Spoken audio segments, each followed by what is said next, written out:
Welcome back to my channel. Welcome back to Real Talk Bougie. Guys, we have a interview. This was done maybe about 2, 3 days ago.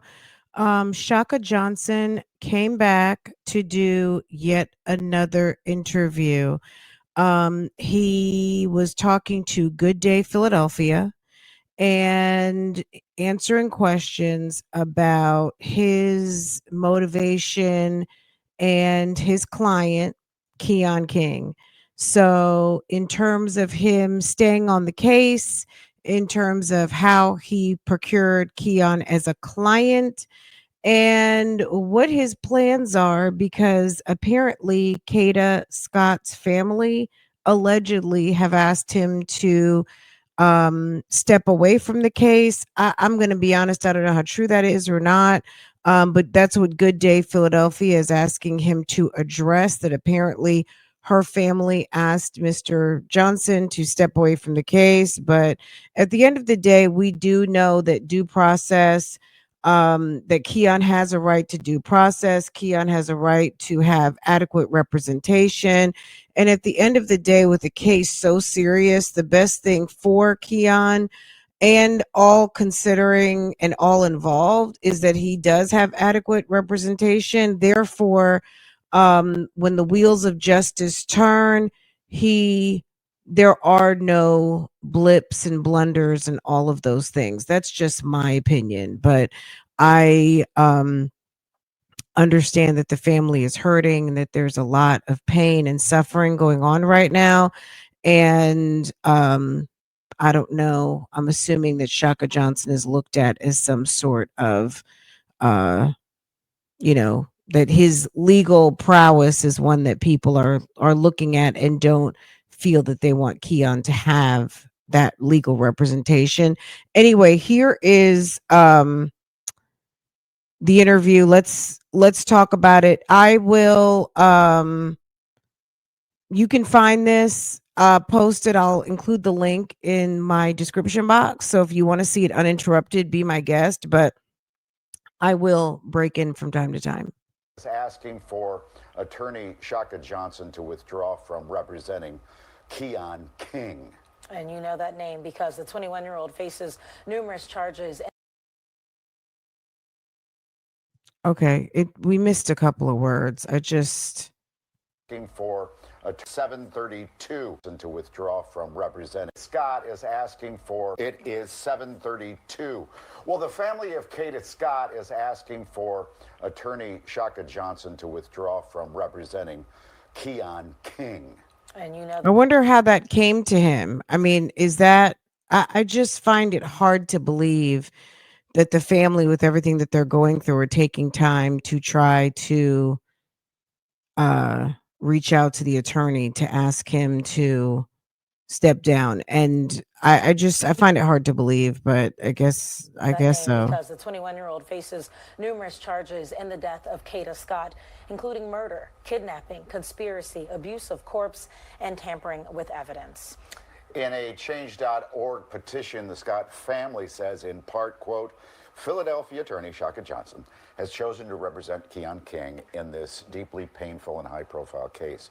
While every person has the right to legal representation, this comes a point where morality must outweigh professional ambition. So with those comments, we wanted to get the comment from Shaka Johnson himself. Thank you for coming in. Thank you. Who approached you to take the case in the first place? His parents.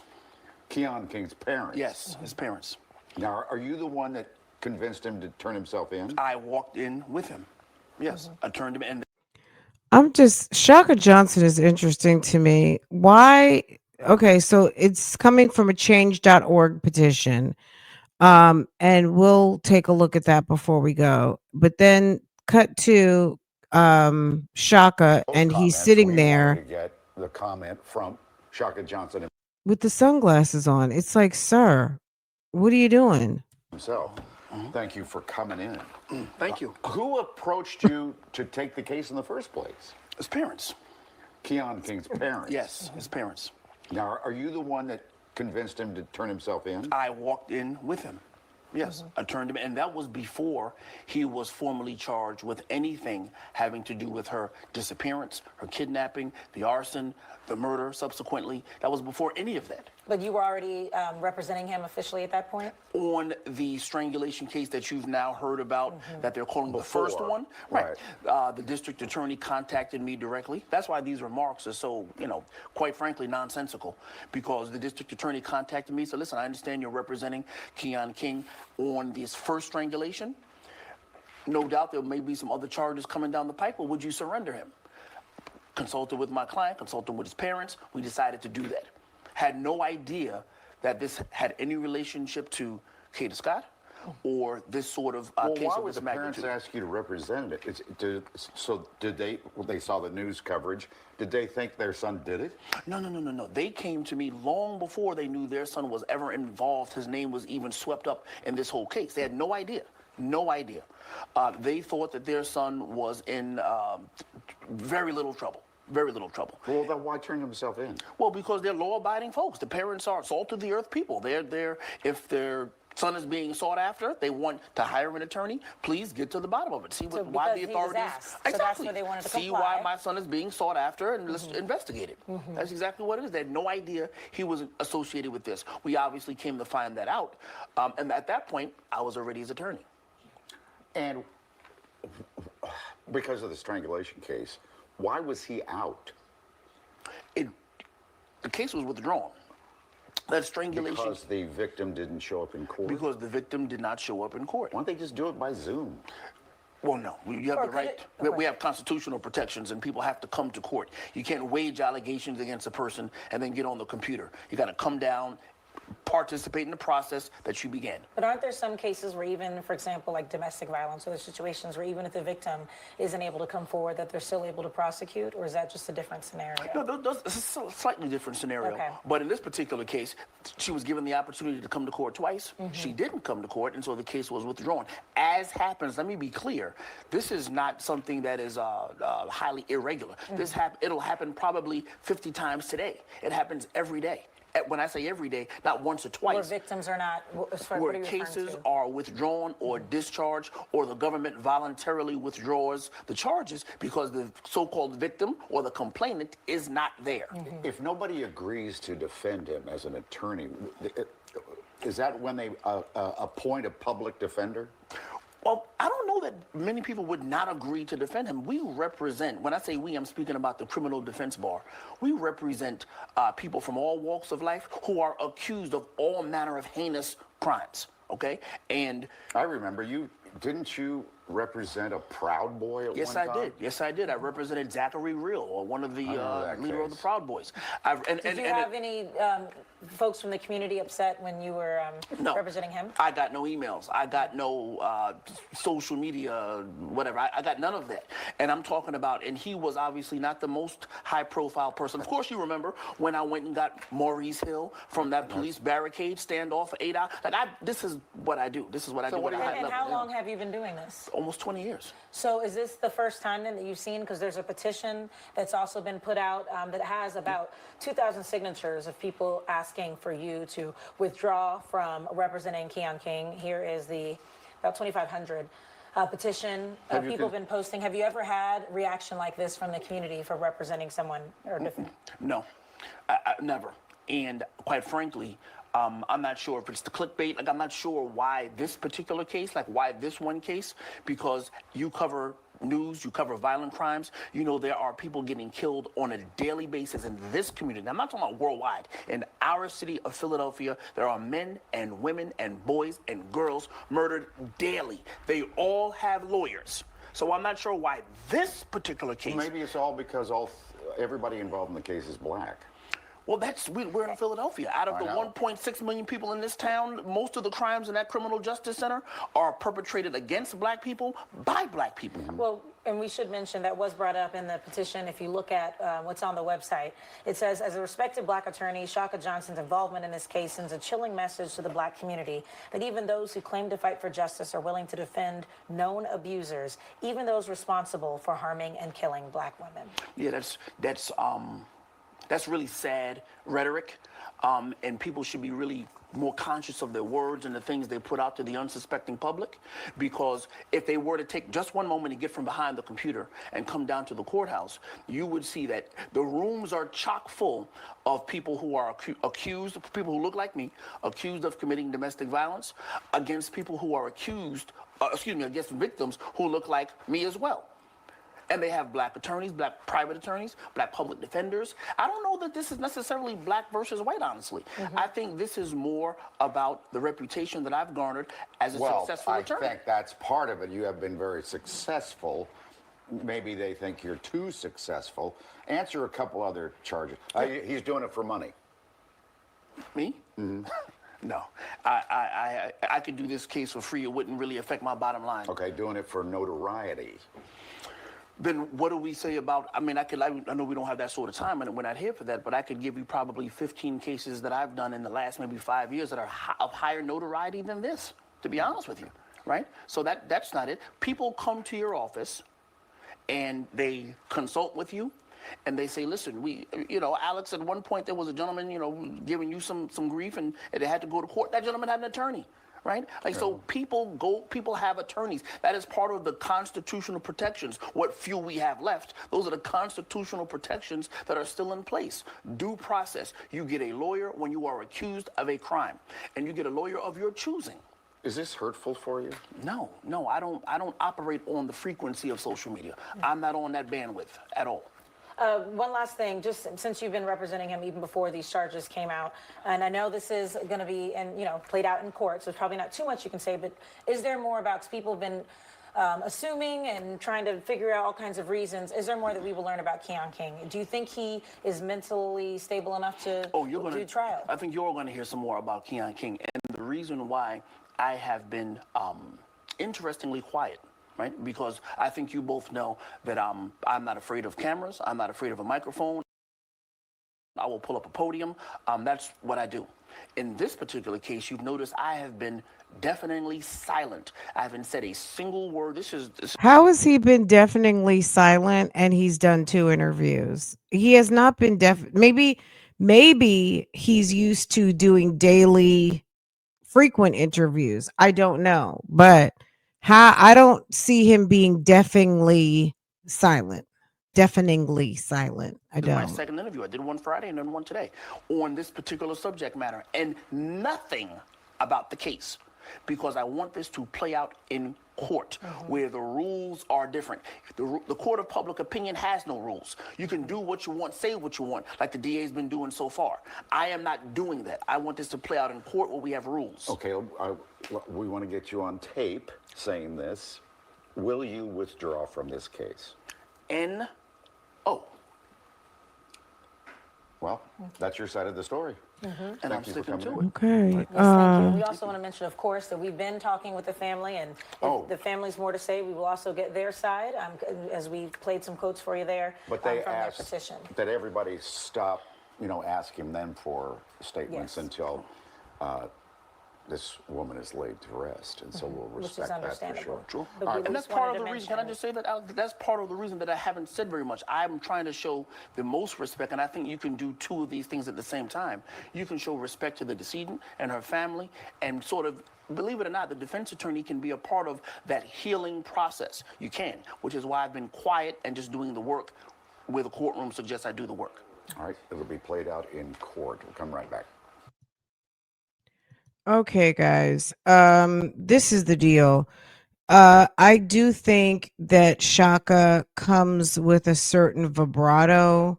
He comes off very arrogant, and maybe it's people don't like him, and I get it. He has a way about him. At the end of the day, Keon has a right to have the attorney of his choosing, and I really kind of I have a hard time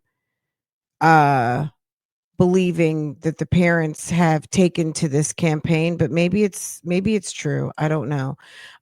Because when I just searched change.org, there are several Kada Scott campaigns urging this lawyer to step down. And I'm assuming Good Day Philadelphia verified that that there is one true campaign with their name on it. But there are a few. And I don't know. You know what I mean? Like ha- just like people can start GoFundMe's, and the GoFundMe's can be tainted because there are many people who are trying to, create a GoFundMe. Obviously, this is not a GoFundMe, it's a change.org petition. However, are, do we know that the one that they're citing, or any of the ones that they are citing, actually came from the family? And it's possible. It's possible. Um, Let me see. This one, I think this is the one that they cited. Let's take a look at it really quick. But there's more than just one. There are, like I said, several. Um, and there's someone named Iona Scott. I'm assuming that that's the petition starter.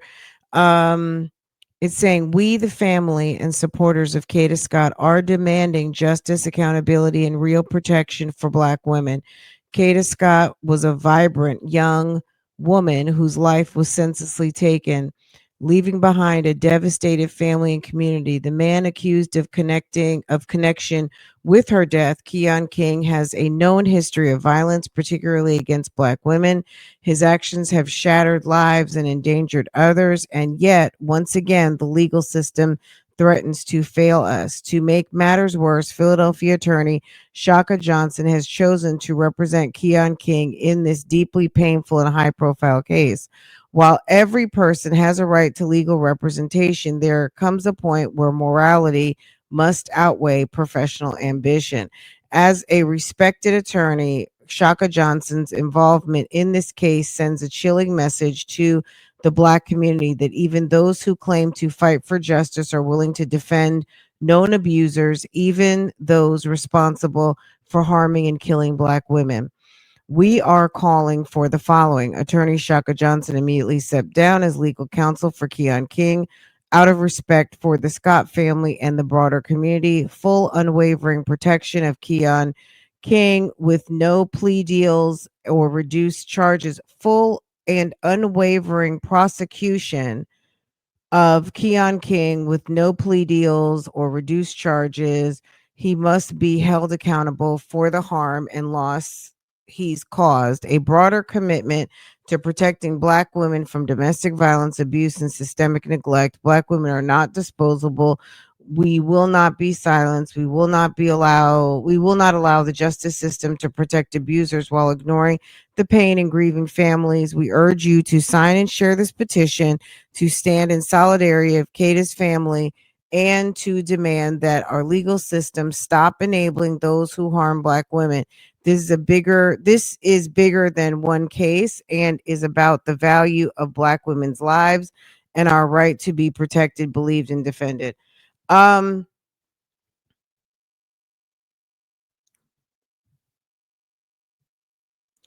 I I think that was a powerful statement, and I think they have a right to ask for everything that they asked for. Absolutely. That's that's how they feel.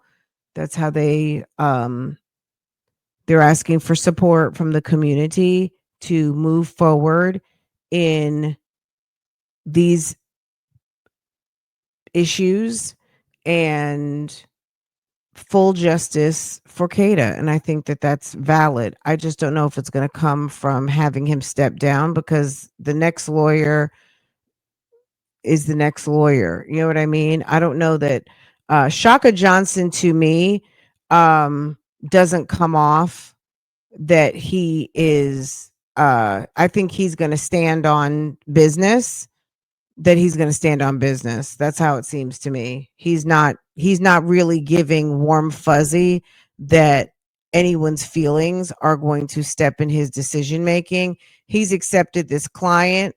I don't think that he appreciates the feedback, and it's giving double down. And I don't think he's going anywhere. I think he's going to stick with this case, probably even more so now. That's just my opinion. Anyway, you guys tell me what you think. Um, yeah, that's what it's giving to me. Have you signed this petition? Let me grab uh the link for you guys. I will have it in the description box when this posts. So if you too want to sign this petition, but I'm going to just preface, I don't know who the originator is, um, if they are family or not. Again, if you search her name, if you search Kada's name, there are several change.org petitions. So, like I said, I find it hard to believe that the family has time to set up a petition, with the grief and mourning and the shock of the loss, the tremendous loss of losing a daughter. But in any case, Shaka Johnson has plenty of time for interviews and all of the things with his busy caseload, and also a client who has so much going on. And I'm sure he has others. Anyway, y'all, comment down below. Tell me what you think. Kada is also being laid down to rest very soon. It's coming. Let me add this to. All right, Kata's funeral is coming. She will be funeralized um on November 8th at Mount Airy Church of God in Christ, and it's posted on Facebook. If information is if her information is needed to pay your respects or know when she will be funeralized, it will happen on November 8th at 10 a.m. at the Mount Airy Church of God in Christ. And the information is here. And also, if you check Facebook, there is information posted um, for the celebration of life. And very, very sad set of circumstances here. Very beautiful young lady, very bright light, very much embodying the hope and future of the community. And people are hurt and devastated by this, and it's been felt all across the country. Um, they say on the announcement, it is with profound sorrow that we inform you of the transition of our beloved daughter, sister, granddaughter, niece, and friend, Kada Yanda Scott. Anyway, guys, let me let you guys go. Make sure to thumbs up this video. If you're new here, make sure to subscribe to this channel, and we'll have more updates and many others coming soon. Take care. Bye, guys.